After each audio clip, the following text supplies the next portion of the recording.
नमस्कार दोस्तों EPS 95 pensioner अब एक ही बात कर रहे हैं। समय आ गया है वोट की चोट का आह्वान करने का, जो बिहार में चुनाव होने वाला है। अब समय आ गया है कि सरकार को उसकी औकात दिखाई जाए। जब बिहार में चुनाव में पेंशनर, हर बुजुर्ग, हर परिवार एकजुट होकर सरकार को वोट की चोट देगा, तब सरकार की आंख खुलेगी। जो सरकार बुजुर्गों का सम्मान नहीं कर सकती, उसको सत्ता में रहने का कोई अधिकार है क्या?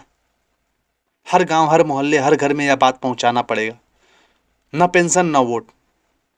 एनएससी के साथ ही गांव गांव जाकर लोगों को जागरूक करेंगे, सरकार को यह एहसास दिलाएंगे कि बुजुर्गों की अनदेखी का अंजाम क्या होता है। एनएससी के साथ ही पेंशनर संगठन, युवा, सबको एकजुट होकर एनएससी के साथ मिलकर लड़ना होगा। सोशल मीडिया, गांवों में, शहरों में, हर जगह सरकार की असलियत को उजागर करना होगा।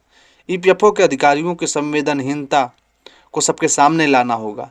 नेताओं और उनके झूठ वादों को आईना दिखाना होगा। यह लड़ाई सिर्फ पेंशन की नहीं है, सम्मान की है। यह लड़ाई सिर्फ एनएससी की नहीं है, हर उस इंसान की है जो अपने हक के लिए लड़ना चाहता है। सरकार से मेरी भी आखिरी अपील है, बुजुर्गों की आह से डरो, उनके आंसुओं से डरो। यह पाप मत करो, जिन हाथों ने देश को बनाया है उन्हें अपमानित मत करो। एनएससी के साथ ही पेंशनर, हार मत मानो, लड़ाई जारी रखो, आवाज बुलंद रखो।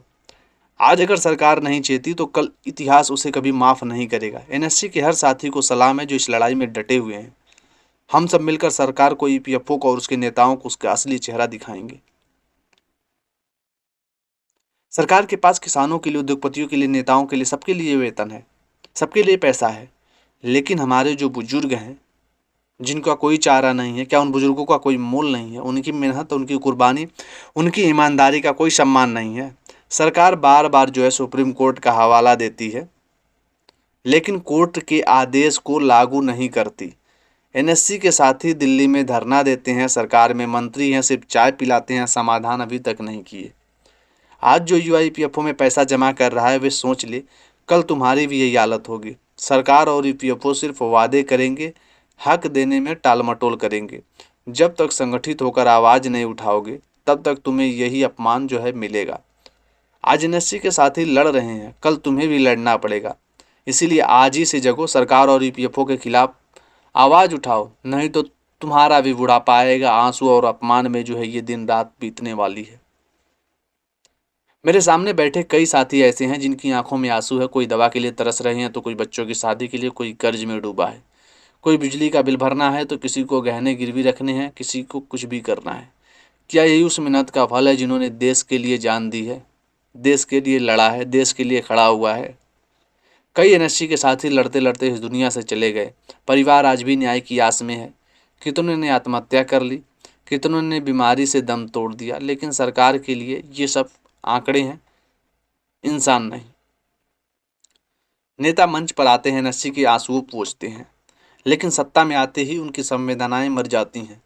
वित्त मंत्री, श्रम मंत्री, सांसद, सब ने एनएससी के प्रतिनिधियों से मीटिंग की, लेकिन नतीजा क्या है? सिर्फ आश्वासन, झूठे वादे। क्या यही लोकतंत्र की जनता का आवाज़ है? इतना बड़ा अपमान हमारे बुजुर्गों का। नेताओं को सिर्फ वोट चाहिए, कुर्सी चाहिए, बाकी सब उनके लिए बेमतलब है। आज जीपीएस 95 पेंशनर सड़कों पर हैं, कल कोई और होगा। यह सत्ता के भूखे, संवेदनहीनता देश को कहाँ लेकर जाएगी? ईपीएफओ के दफ्तर में जाइए, वहाँ बैठे हर अधिकारी खुद को राजा समझता है। बुजुर्गों को घंटों लाइन में खड़ा किया जाता है। फार्म में छोटी छोटी गलतियों के नाम पर महीनों दौड़ाया जाता है। कोई पूछे इन अधिकारियों से, क्या तुम्हारे माँ बाप के साथ ऐसा पेंशन के लिए हो तो कैसा लगेगा? क्या तुम्हें कभी ये समझ में आएगा? क्या उस वृद्ध की पीड़ा को अपनी पेंशन के लिए हर महीने अपमानित होना पड़ता है? ये दिखता है। ईपीएफओ के अधिकारी फाइलें दबा देते हैं, सुप्रीम कोर्ट के आदेश को ठेंगा दिखाते हैं और पेंशनर को सिर्फ टालते रहते हैं। क्या यही सरकारी सेवा है? क्या यही असलियत इंसानियत है? नेता मंच पर आकर एनएससी के साथियों को आंसू पोंछते हैं, ये दिखावा होता है। सरकार के पास ईपीएफओ में लाखों करोड़ों का फंड है, लेकिन जब पेंशन बढ़ाने की बात आती है तो सरकार गरीब हो जाती है। क्या हमारे बुजुर्गों की मेहनत से जमा हुआ पैसा नेताओं की तिजोरी में जाएगा? क्या सरकार इतनी बेरहम हो गई है कि बुजुर्गों की आह से भी नहीं डरती?